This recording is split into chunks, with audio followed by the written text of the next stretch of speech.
Salut, aujourd'hui c'est mardi, jour officiellement dédié à l'anatomie, et je voudrais aujourd'hui approfondir un peu plus avec vous l'étude des voies respiratoires supérieures. Je vous ai déjà parlé dans ces capsules quotidiennes des différents sinus, des os du crâne, et vous avez même sur la chaîne une capsule médicale qui vous parle des poumons en abordant leur anatomie. Mais entre le nez et les poumons, il reste une zone que je n'ai pas encore abordée, et ça va être le cas aujourd'hui, je vais vous parler de la trachée et des bronches. Ouais, c'est le sujet de la vidéo du jour.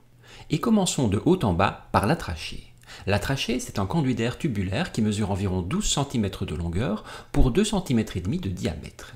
Elle se situe devant l'œsophage, le conduit qui va de la bouche à l'estomac, et elle s'étend depuis le larynx, dont j'ai également déjà parlé dans une capsule quotidienne, jusqu'à environ la 5e vertèbre thoracique où elle se transforme en bronches souches droite et gauche. Je vous en parlerai un peu plus loin dans cette vidéo. La trachée est composée de 4 couches distinctes. De l'intérieur vers l'extérieur, on retrouve d'abord une muqueuse qui contient un épithélium pseudostratifié. Sous la muqueuse se trouve la sous-muqueuse, oui c'est logique, qui contient quelques glandes. La troisième couche, c'est celle du cartilage hyalin qui contient en fait 16 à 20 anneaux incomplets en forme de C ouverts vers l'arrière. Enfin, la dernière couche est l'adventice qui est simplement composée de tissu conjonctif lâche.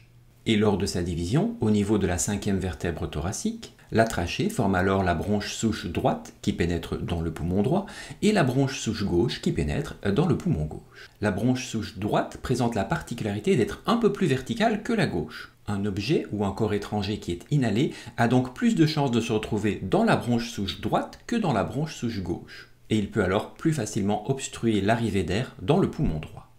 À l'entrée des poumons, les bronches principales se divisent en bronches lobaires, donc une bronche par lobe. Pour rappel, si vous avez vu la capsule médicale sur le poumon, il y a 3 lobes dans le poumon droit et 2 lobes dans le poumon gauche. Les bronches lobaires se divisent encore pour former des bronches segmentaires qui se divisent à leur tour pour former les bronchioles. Et à ce moment, on rejoint la capsule médicale sur le poumon. Mais pour connaître la pathologie de la zone, je vous renvoie également à mes 2 capsules pathologiques, une sur l'asthme et une sur la BPCO que j'ai déjà réalisées sur la chaîne. J'espère que vous avez appris quelque chose aujourd'hui. Quoi qu'il en soit, on se retrouve dès demain pour une prochaine capsule quotidienne. Salut!